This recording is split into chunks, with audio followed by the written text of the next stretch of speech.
यदि तपाईहरु आइपिओ नपरेर हैरान हुनुहुन्छ, स्वागत छ तपाईहरुलाई मेरो यो युट्युब च्यानलमा। यदि तपाईहरु यो भिडियो पहिलोपल्ट हेर्दै हुनुहुन्छ र नेपाली शेयर सम्बन्धी सधैँभर अपडेटेड हुन चाहनुहुन्छ भने कृपया हाम्रो यो च्यानललाई सब्स्क्राइब गर्न नबिर्सनुहोला। अहिलेको समयमा आइपिओ पर्न निकै गाह्रो छ, तर तपाईहरुले आइपिओ को दाममा कमर्सियल बैंकहरुको शेयर अहिले पाउनुहुनेछ। कमर्सियल बैंकको शेयर मूल्य एकदमै न्यून मूल्यमा आएको छ। लगभग 8 वटा बैंकको शेयर मूल्य नेटवर्थको नजिक आएको छ। यो मूल्य भनेको आइपिओ को मूल्य बराबर जस्तै हो। यी न्यून मूल्यमा आएका कम्पनीहरुमध्ये राम्रो ईपीएस भएका कम्पनीहरु छानेर लगानी गर्नुभयो भने दीर्घकालीन लगानी तपाईको लागि धेरै फाइदाजनक हुनेछ। तर याद गर्नुहोस्, बैंकमा दीर्घकालीन लगानी ठीक हुन्छ।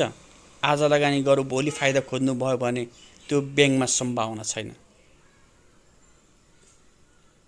आज म तपाईहरुलाई यहाँ 1, 2, 8 वटा बैंकको डाटा देखाउँदै छु।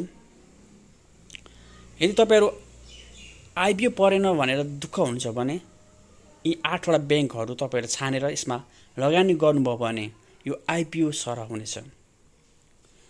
एडीबीएल को शेयर भ्यालु 228 छ, तर यसको बुक भ्यालु 202 रहेको छ। सिटिजन बैंक को हालको मूल्य भ्यालु 169 छ, तर यसको बुक भ्यालु 142 रहेको छ।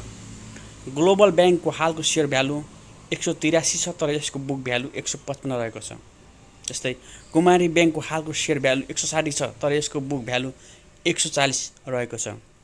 लक्ष्मी बैंक को हालको शेयर भ्यालु 173 छ, तर यसको बुक भ्यालु 156 रहेको छ। नेपाल बैंक को हालको शेयर भ्यालु 245 छ, तर यसको बुक भ्यालु 241 रहेको छ। प्रभु बैंक को हालको शेयर भ्यालु 160 छ, तर यसको बुक भ्यालु 142 रहेको छ।